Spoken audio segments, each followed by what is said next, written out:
Bonjour les parents des ados. Bonjour tout le monde. J'espère que vous avez passé une bonne semaine encore en confinement. Nous aimerions beaucoup avoir quelques vidéos ou vos sketchs en famille qu'on pourrait après distribuer à travers Mhm. ces vidéos. Donc on les attend toujours avec plaisir. Bienvenue à cette quatrième vidéo. Quand on a commencé, pensait peut-être en faire deux ou trois. J'ai l'impression qu'on est là pour plus longtemps. Donc voilà, quatrième semaine de confinement qui commence. Donc on va continuer notre série sur le courage. On a commencé la semaine dernière. Donc on va parler du courage et des conversations importantes qu'il faut avoir à certains moments. Alors déjà, on va commencer avec une écriture pour nous fortifier. C'est en Deutéronome, chapitre 31, versets 6 à 8. Fortifiez-vous et prenez courage, n'ayez pas peur et ne soyez pas effrayés devant eux, car l'Éternel, ton Dieu, marchera lui-même avec toi. Il ne te délaissera pas, il ne t'abandonnera pas. Moïse appela Josué et lui dit devant tous les Israélites, fortifie-toi et prends courage, car tu entreras avec ce peuple dans le pays que l'Éternel a juré à leurs ancêtres de leur donner, et c'est toi qui les en mettras en possession. L'Éternel marchera lui-même devant toi, il sera lui-même avec toi. Il ne te délaissera pas, il ne t'abandonnera pas, n'aie pas peur et ne te laisse pas effrayer. Amen. Donc on va voir plusieurs extraits de films, hein, parce qu'on aime bien ça, avec des scènes qui vont nous parler du courage qu'il faut avoir dans certaines situations. Et on va commencer par le film qui s'appelle Nouveau départ. En fait, c'est dans ce film, après le décès de la maman, le père a décidé d'acheter un zoo et de s'installer donc à la campagne pour un nouveau départ. Mais pour les enfants, les ados en particulier, c'est difficile, surtout pour le fils qui avait commencé une relation amoureuse. Alors, juste avant, le père et le fils se sont vraiment embrouillés, se sont pris la tête. Et donc on va voir le film. Il y a des choses qui sont hyper gênantes quand on les dit comme ça. Et encore plus gênantes quand on les dit pas. Il y a des moments dans la vie où il suffit d'avoir 20 secondes de courage. 20 secondes, pas plus. D'audace absolue à un moment précis. Et je peux te garantir que il peut en résulter des choses magnifiques. Donc quand on voit dans ce film, dans cette scène, pour moi je vois le courage de plusieurs façons. Il y a d'abord le fils qui a le courage de physiquement se déplacer, d'aller là où son père est. Donc il fait un pas vers son père.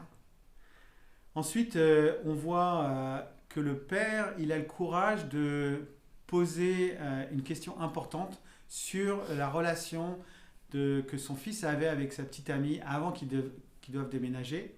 Donc c'est un sujet certainement qui était très important pour le fils, mais que le père ne voulait pas forcément aborder. Donc il a le courage de poser la question. Et puis ensuite, j'aime bien cette phrase 20 secondes de courage parce que il faut trouver le courage et parfois il faut le trouver que pendant quelques secondes pour commencer à dire la chose importante qu'on a sur le cœur. Et moi, je suis très touché par cette scène parce que surtout après une dispute, il faut du courage pour se reconnecter.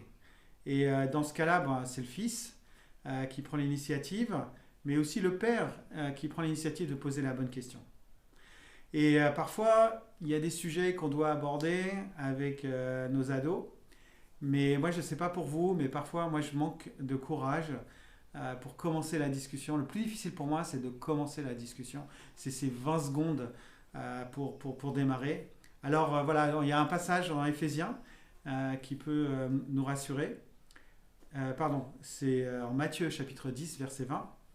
En effet, ce n'est pas vous qui parlerez, c'est l'Esprit de votre Père qui parlera en vous. Et ça, c'est une promesse de Jésus que dès qu'on commence à parler, en fait, Dieu nous aide. Dieu va nous donner les paroles. Dieu va nous apporter les bons mots. Il faut avoir cette confiance qu'on a l'Esprit de Dieu en nous et que l'Esprit de Dieu va nous aider à dire les bonnes choses, surtout si on prie avant. Mais ce qu'il faut, c'est les 20 secondes de courage pour démarrer la conversation. Un autre extrait, on retrouve le film Courageux qu'on avait vu la semaine dernière. Donc là, on va avoir une scène où, après un drame dans la famille, le père réalise qu'il a perdu la connexion avec son fils ado. Donc, il prend l'initiative d'aller voir son fils dans sa chambre qui est en train de jouer à des jeux vidéo.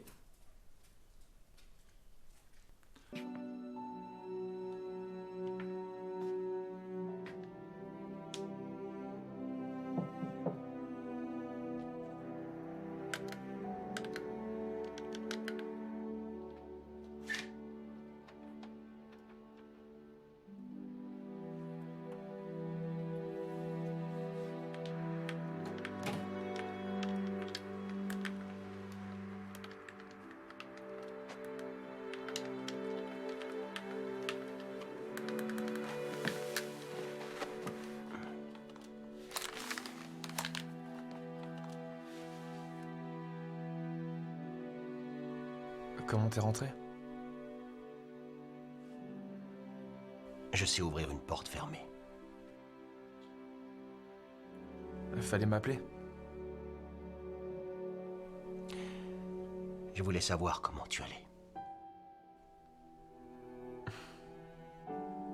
Tu connais des gens qui vont bien, toi? Si t'as envie de parler, tu peux. Pourquoi tu veux parler? Tous les gens qui viennent ici arrêtent pas de parler de la même chose encore et encore.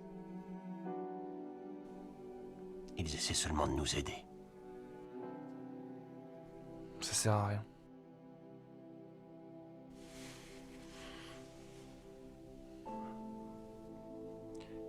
Dylan, on souffre tous. Il faut qu'on puisse compter les uns sur les autres. On a besoin les uns des autres. Toi, t'as besoin de moi?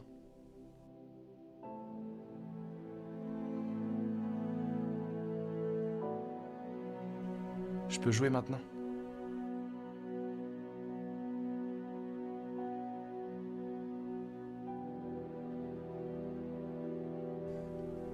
Allez, je te laisse.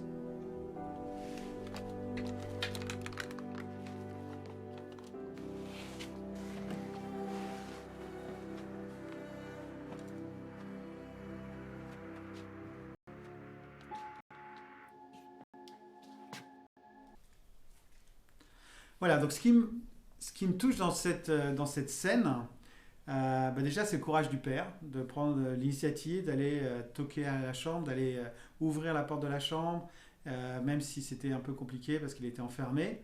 Ce qui me touche aussi, c'est la vulnérabilité du père qui s'assoit à côté et attend que son fils soit disponible pour parler. Ce qui me touche aussi, c'est le fait qu'il pose la question: comment vas-tu? Et c'est une question simple et on peut juste parfois dire la question: ah, ça va? Et on passe à autre chose. Mais quand on regarde son ado droit dans les yeux, qu'on dit comment vas-tu? Et qu'on attend vraiment la réponse, on arrive dans des conversations qui sont plus profondes. Et moi, c'est pas naturel pour moi de faire ça. Il me faut un peu plus de courage. Une autre forme de courage qu'on voit dans cette scène, c'est qu'il lui pose la question, il lui dit, si tu as envie de parler, sache que tu peux parler. Si tu as envie de parler, tu peux. Et ensuite, il compatit avec le fils qui souffre également parce qu'ils ont vécu le drame ensemble. Et il dit, on souffre tous. Donc il exprime cette empathie. Et après, surtout, c'est quand les choses vont pas dans le sens qui va bien. Parce que là, jusque-là, tout va bien. On reconnecte, on a l'impression qu'ils vont se retrouver. Mais en fait, quand ça va pas dans le sens qu'il espérait, moi, je suis impressionné par l'attitude du père qui est patient et qui réalise que il va y avoir des choses à changer dans qui il est, dans sa façon de dépendre de cette relation et de l'exprimer en particulier.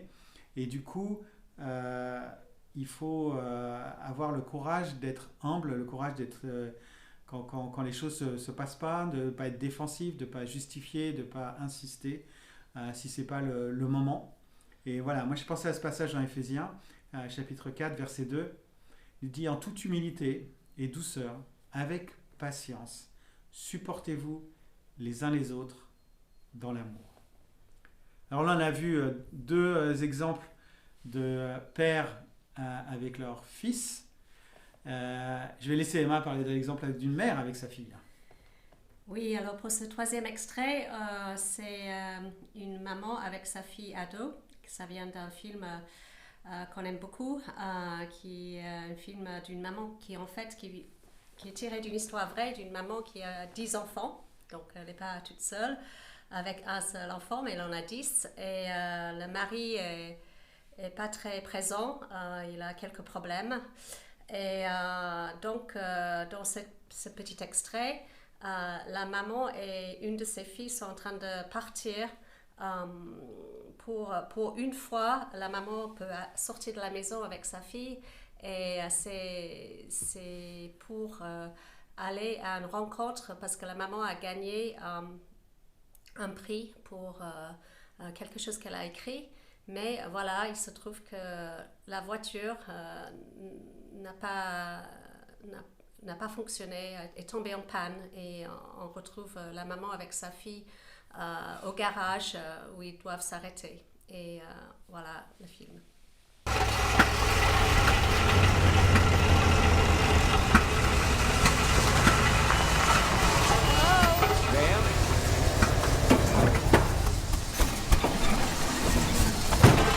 Overheated, huh? Yeah. Fan belt's gone. When's the last time you had it replaced? Oh, I don't know. It's my husband's car. How long will it take to fix? Take at least an hour for the radiator to cool down enough for me to open it up. After that, who knows? Depends on what the damage is. You might as well make yourself at home. Alrighty. Well, come on, Tough. Buy a pop.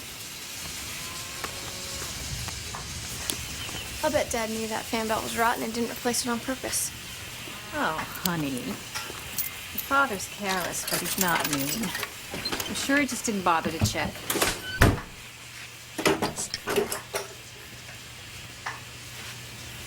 Do you ever wish you'd never married him? Gosh, Tough. Do you?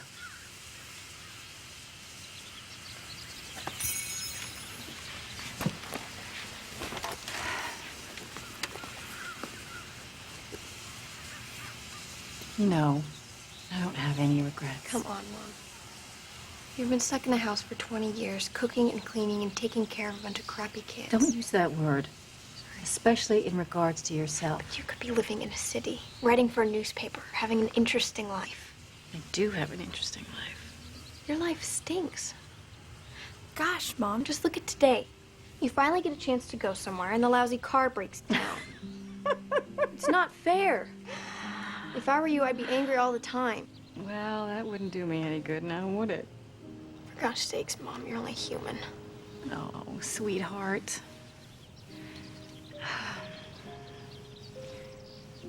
Maybe I'm meant to make it to the Affadaisies.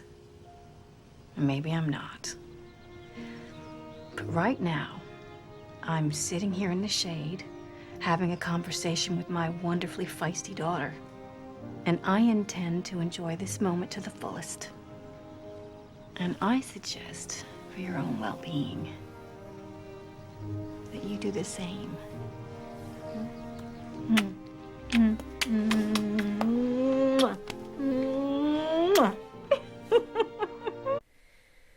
Donc, ce qui est très intéressant dans ce film à ce moment-là, c'est le temps que maman prend avec sa fille ado, qu'elle n'est pas trop énervée elle-même avec la situation, mais elle prend le temps de bien discuter avec sa fille, de la rassurer, de trouver, d'utiliser ce moment pour connecter avec sa fille. Et moi, je pense que ça nous parle beaucoup en tant que mère parce qu'on est très occupés, on a plein de choses à faire, plein de choses à gérer. C'est important de trouver ces petits moments où on peut connecter vraiment avec nos ados et pas juste passer d'une chose à l'autre.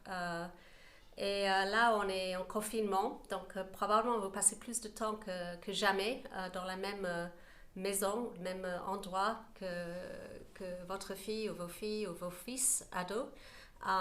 Et pourtant, on peut être tellement occupé ou désireux de faire autre chose qu'on ne prend pas le petit moment avec nos ados individuellement pour savoir comment ils vont, pour poser les questions, pour discuter de leurs émotions. Et donc, c'est un petit appel de penser en ces thèmes-là. Quel est le besoin de ma fille, mon fils, comment je peux lui parler.